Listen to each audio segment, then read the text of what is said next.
Good morning. Myself Manoj, Assistant Professor, EC Department, Chebroolu Engineering College, Chebroolu. And today's topic is transistors. Introduction to transistors. Okay. So, what is a transistor? And why do we need a transistors? First of all, what are the use of transistors? Suppose you have an FM receiver which grabs the signal you want. The received signal will obviously be weak due to disturbances it would face during its journey from transmitter.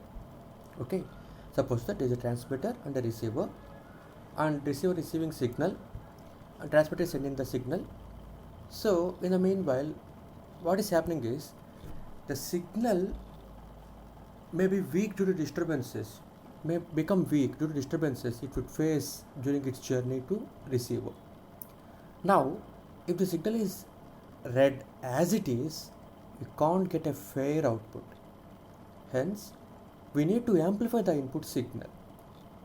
Amplification means just increasing the signal strength. So, to increase the signal strength, I need some amplification circuits. So, amplification is needed wherever the signal strength has to be increased, and this is done by transistor. So, a transistor can also act as a switch to choose between available options. It regulates the incoming current and voltage of the signals.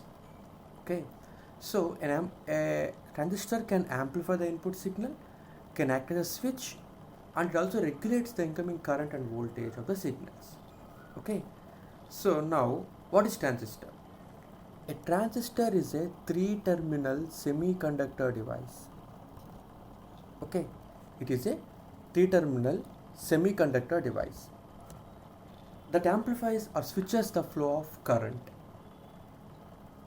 So, a transistor is a three-terminal semiconductor device that amplifies the electronic signals such as radio and television signals. Before the transistors came into existence, vacuum tubes were used to amplify the electronic signals. But nowadays, vacuum tubes are replaced by transistors because they have various advantages for vacuum tubes.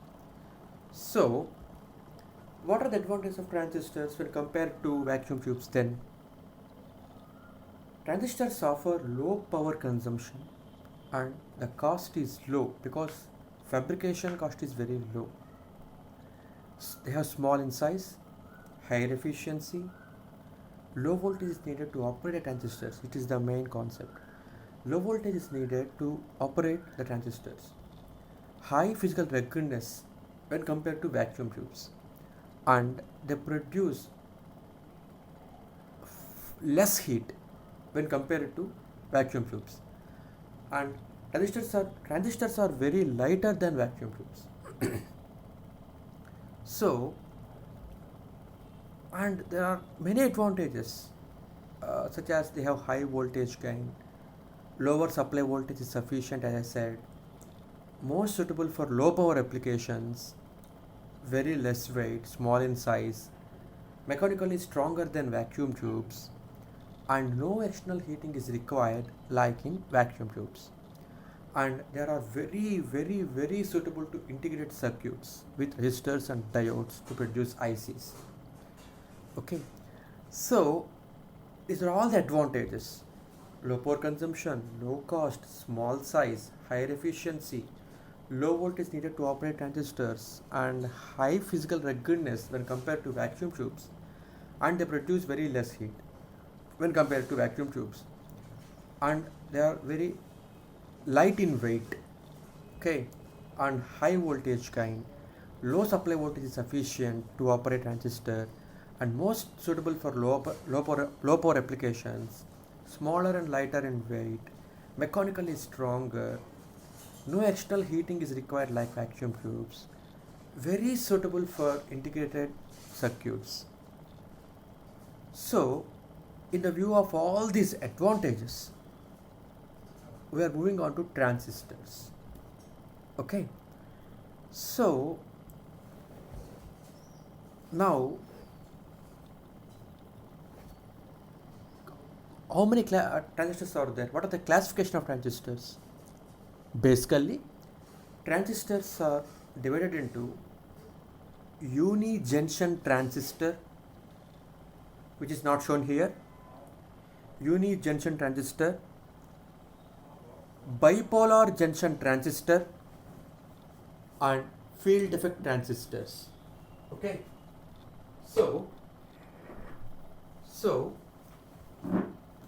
UJT means uni-junction transistor, BJT means bipolar junction transistor, and FET, field effect transistor. Again, BJT is divided into NPN and PNP transistors depending upon construction. Okay, depending on construction, NPN and PNP transistors. And FETs are classified as junction field effect transistors and metal oxide semiconductor field effect transistor, MOSFET. Okay, there are some other classifications also, like MESFET, metal semiconductor field effect transistor, and IGFET, insulated gate field effect transistors. I have not shown this in this diagram, right? So again, FET is divided into, JFET is divided into N channel JFET and P channel JFET, right? And MOSFET is classified as depletion mode MOSFET and enhancement mode MOSFET. Again, depending upon type of channel which you are using in depletion and enhancement modes, again depletion mode MOSFET is classified as N channel depletion mode MOSFET and P channel depletion mode MOSFET. Likewise, enhancement mode MOSFET is classified according to the type of channel, such as N channel enhancement mode MOSFET and P channel enhancement mode MOSFET, right? And in this course we will study about all these transistor classifications. Okay, and now what is a BJT now? So my main classification is BJT, FET. Of course, this UJT is also there, and I am not covering that topic in this unit. Okay, so what is BJT?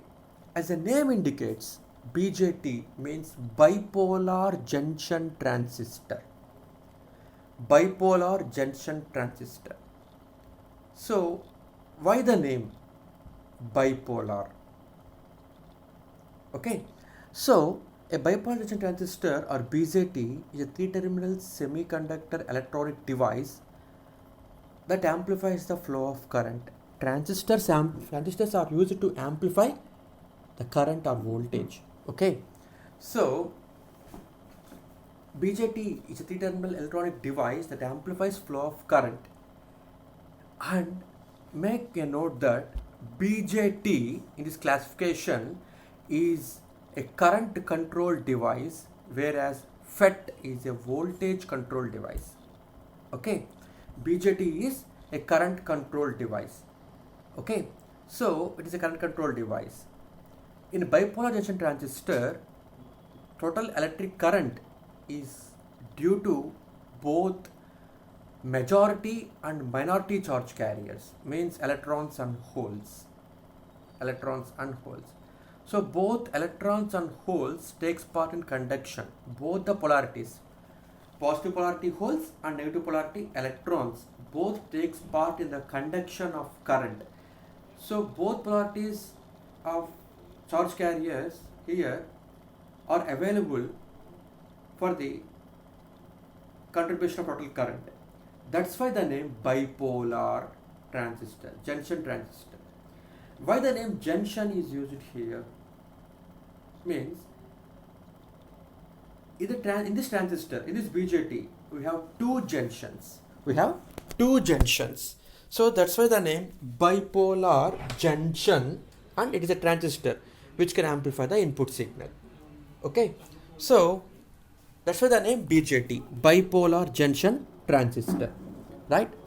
So a transistor is a three-terminal solid-state device which is formed by connecting two diodes back to back. Okay, two diodes back to back. I can say like this. Okay, a transistor is a three-terminal semiconductor device, solid state device, which is formed by connecting two diodes back to back.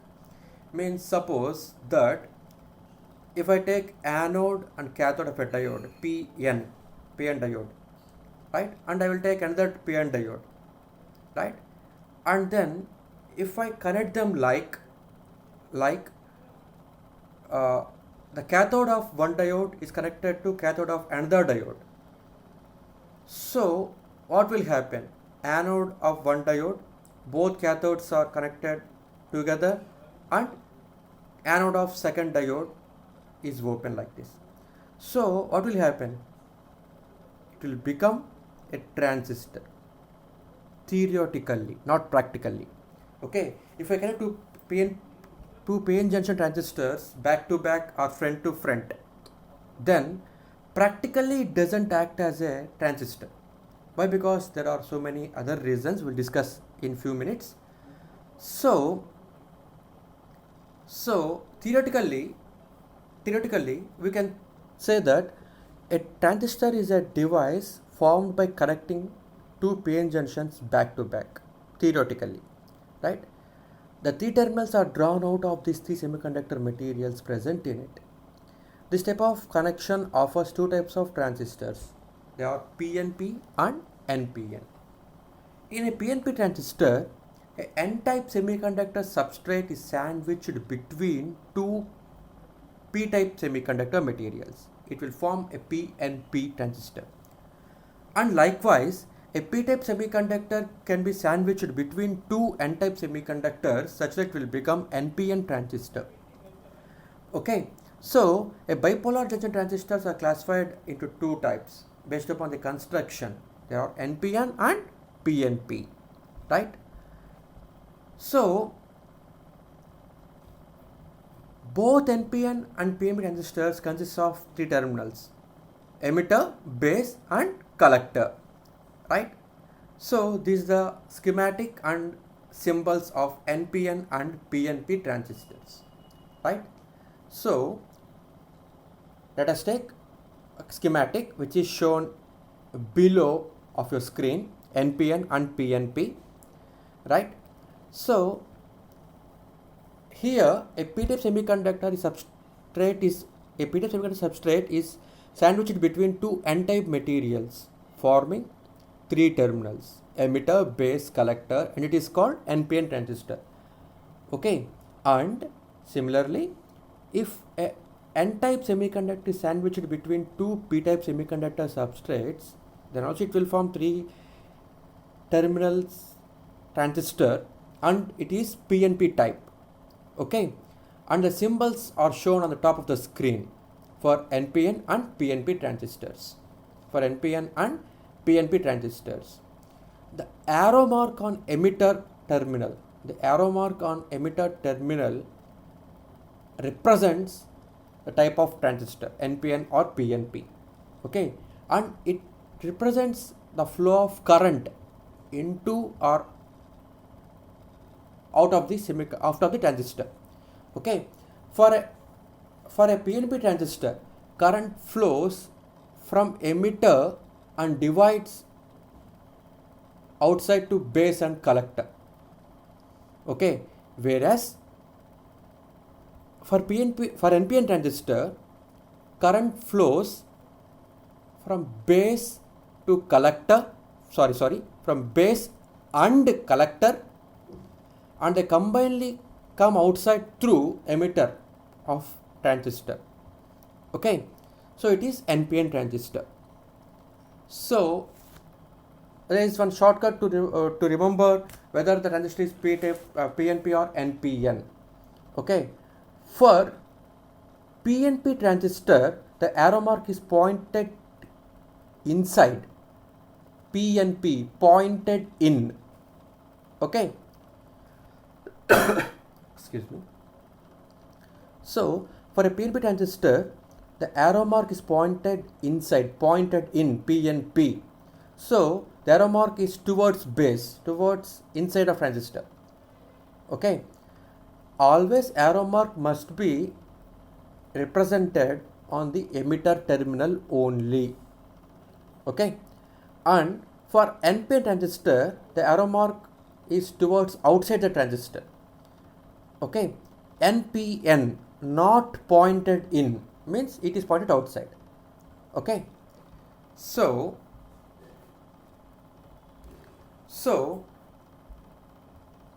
just as I said here, now NPN and PNP transistors are two types of transistors we have in BJT, bipolar junction transistors.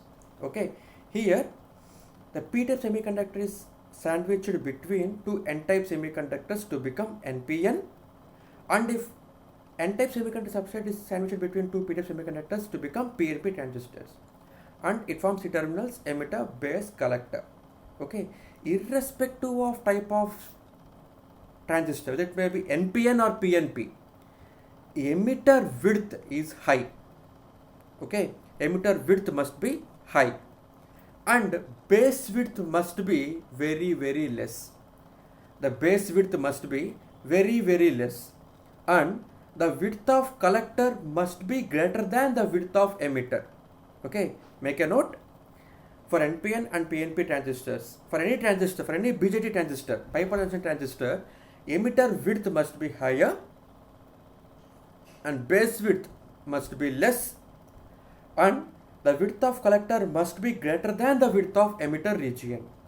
Okay, and the most important second point to remember is, irrespective of type of transistor, whether it may be NPN or PNP in BJT, emitter is highly doped. Emitter is always highly doped. Okay, and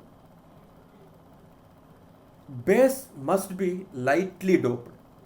Base must be lightly doped, and collector must be moderately doped. Okay, emitter must be highly doped, base must be lightly doped, and collector must be moderately doped. Means the doping concentration in collector region is nearly equal to doping concentration of emitter region, but a bit less. Okay, so it is the doping concentration and widths. We have to construct transistor like this, BJT like this. Okay, so what are the applications of transistors now? So there are various applications of bipolar junction transistors, and they include, the main application is amplifier. Okay, the main application of transistor is an amplifier. So it can be used in audio amplifiers, and it is also used in circuits of radio transmitters, computers, mobile phones, televisions, oscillator circuits, and they also use as a switch in digital circuits. Okay, these all are applications of transistors, right? And now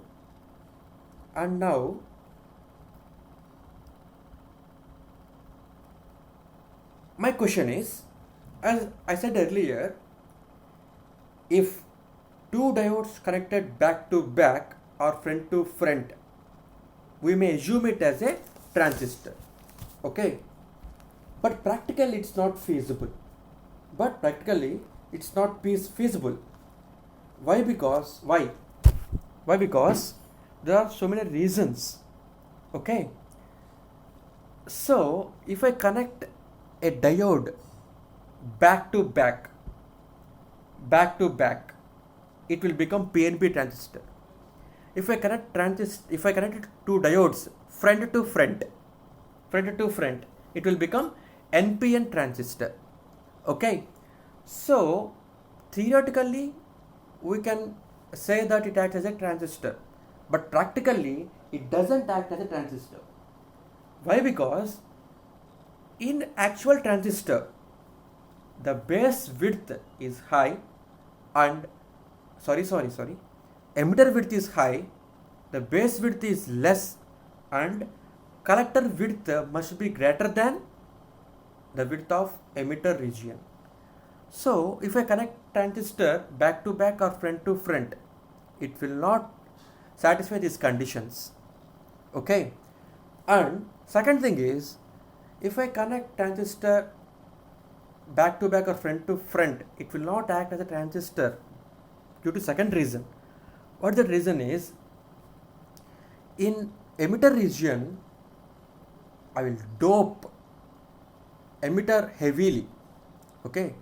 So doping concentration in emitter region is very high, and doping concentration in base is very less, and doping concentration in collector region is moderate. Means it's also high, but when compared to emitter, a bit less. So what is by doping actually? Doping is nothing but adding an impurity to a pure semiconductor to increase the conductivity. Doping is an act. Doping is an act of increasing the conductivity of a semiconductor material by adding impurities. Okay. So the doping concentrations varies with emitter, base and collector regions. So if I connect transistor back to back or front to front, due to the second reason, it will not act as a transistor, practical transistor. Okay. So the transistor can be operated in three modes. Now coming to modes of operation. We are now coming to modes of operation. A transistor can be operated into three modes. First one is cutoff, second one is saturation mode, and third one is active mode. Active mode. Okay, these all are three modes of operations. There is fourth mode called reverse active mode, and we don't use it. We don't use it much more. Okay, so a transistor can be operated in three modes. These are all modes of operations, right? Cutoff mode, saturation mode, and active mode of operation, right? So in order to operate transistor in one of these three modes, what we have to do, we have to give a proper biasing, proper DC supply, proper DC biasing to the circuit. Okay, based upon the polarity of applied voltage, transistor can be operated in any of these three modes. Okay, it will act in any of the three modes, right? So we have to give proper biasing. So applying proper operating voltages and choosing proper circuit components in order to make currents and proper currents to flow in the circuit is called biasing of transistor. Okay, applying proper voltage to a transistor, to a circuit, right, and choosing proper components in order to make the currents flow properly in the circuit, it's called biasing. Okay, so we have to give biasing to the transistor, right? So depending on this biasing, there are three modes of operation. One cutoff mode, second one is saturation mode, and third one is active mode. Of these three modes, in order to make transistor to work as an amplifier, we will choose active mode. So let us talk about these three modes of operations now, right? So first one is cutoff mode, right? So for this, let us move on to the circuit schematic diagram first, right? The figure which is at the bottom of your screen is a schematic, right? So NPN and PNP, right? So here there are junctions in this transistor. Okay, the first junction is between emitter and base. The second junction is between base and collector. So the first junction, which is between emitter and base, it is called input junction. Okay, it is called input junction, right? So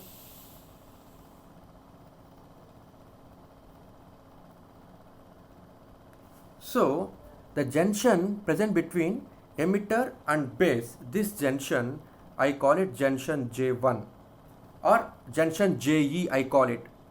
Okay, I call it junction JE.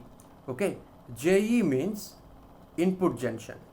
JE means input junction which is present between emitter and base. This junction I call junction JE. Okay, likewise there is another junction between base and collector. I call this junction which is present here. Okay, this junction. This junction. I call it junction JC. It may be for NPN or PNP transistor. The junction between emitter and base is called junction JE. It is called input junction. Likewise, the junction between base and collector, this junction is called output junction, JC. Okay. So in order to make transistor work in cutoff mode. Okay, cutoff mode.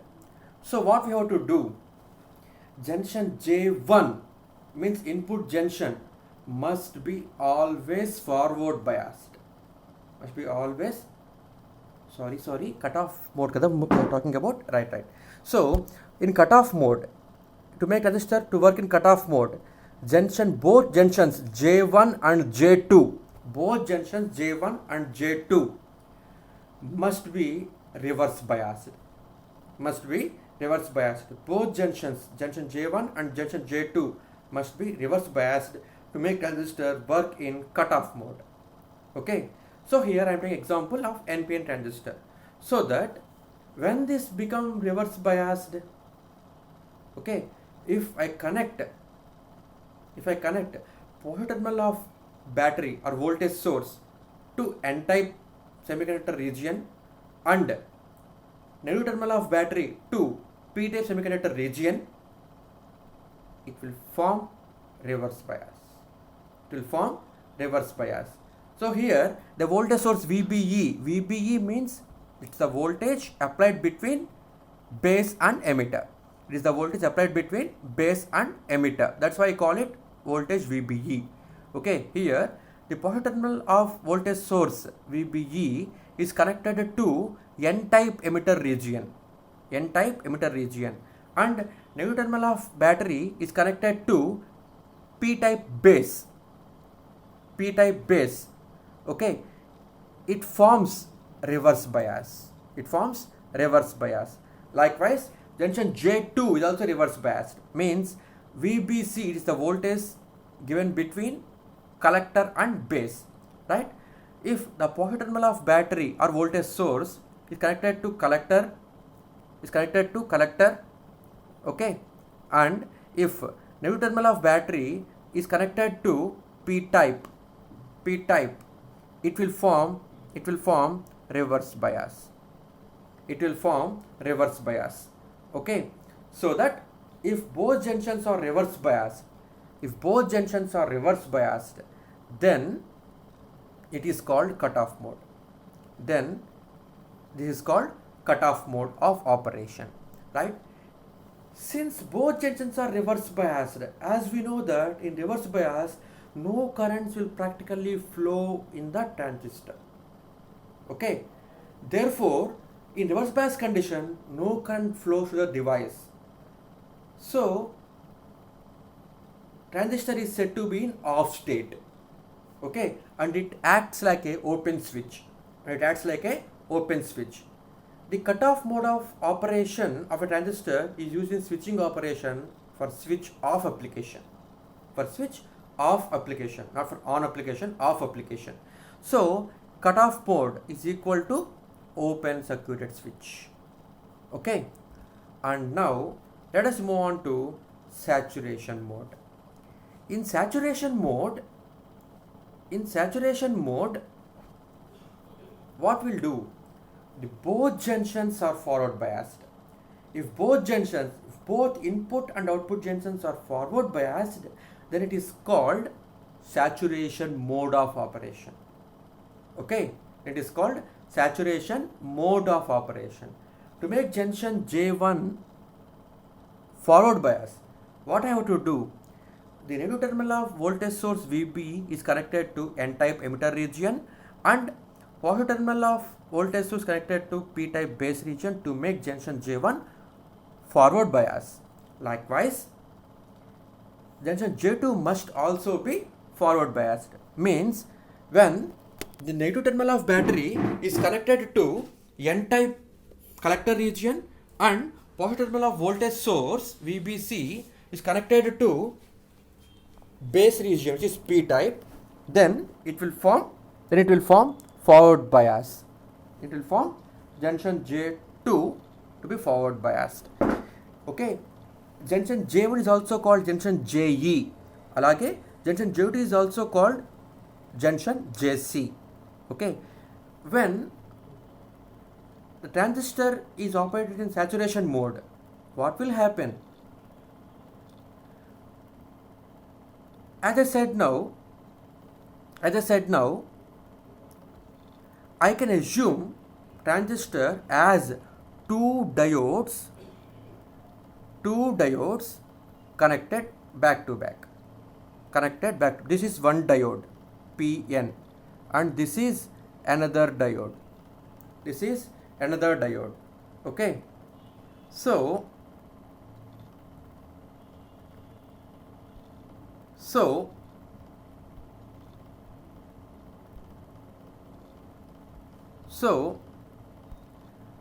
as I said now, both junctions J1 and J2 are forward biased here. So what will happen? More current will flow in the circuit. Current flows the device. Hence, electric current will flow in the transistor. Okay. So, in saturation mode, the charge carriers, electrons, flows from emitter to base as well as from collector to base. So, the electrons which are majority charge carriers in N-type region of emitter are repelled due to negative polarity here. So, electrons will move towards base here. Likewise, so what will happen? The current direction is opposite to flow of electrons. Likewise, here junction JC means junction J2 is also forward biased here, because here N-type region, which is in collector region, electrons are here majority charge carriers. These electrons are repelled due to negative terminal of VBC. So what will happen? Electrons will move towards the base region. Likewise, what will happen? A large amount of current can be flown to the transistor. Okay, to the transistor. So we can say that transistor is now operated as on switch. Okay, So here maximum current will flow to the circuit. Okay, that's why I can assume transistor now will act as short circuited switch. Okay, means on state. So from this discussion we have till now, we can say that operating of transistor in saturation cutoff region, we can use transistor as an on-off switch. In saturation mode, it acts as on switch. In cutoff mode, it acts as off switch. Okay, and last one is active mode of operation. In this mode of operation, what we have to do? The input junction is forward biased. Input junction is forward biased and output junction must be reverse biased. Okay, input junction is forward biased and output junction must be reverse biased. So, irrespective of type of transistor, whether it may be NPN or PNP, whether it may be NPN or PNP, input junction is forward biased and output junction is reverse biased in active mode. Okay. So we can assume it as to, if I assume it as two PN diodes, this is one PN diode, this is, sorry,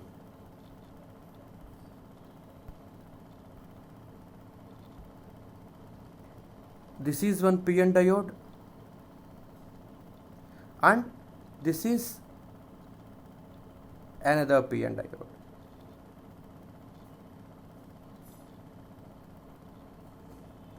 This is another PN diode. Okay. So here one diode will be in forward biased and other diode will be in reverse bias.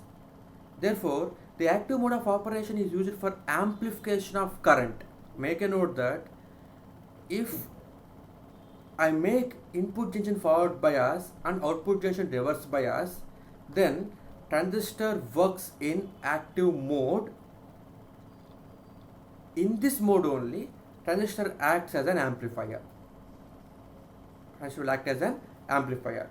In saturation cutoff modes, it acts as a on switch or off switch. So from the above discussion, we can say that transistor works as an on-off switch in saturation and cutoff modes, whereas it works as an amplifier in active mode. Okay. This is all for this class. See you tomorrow.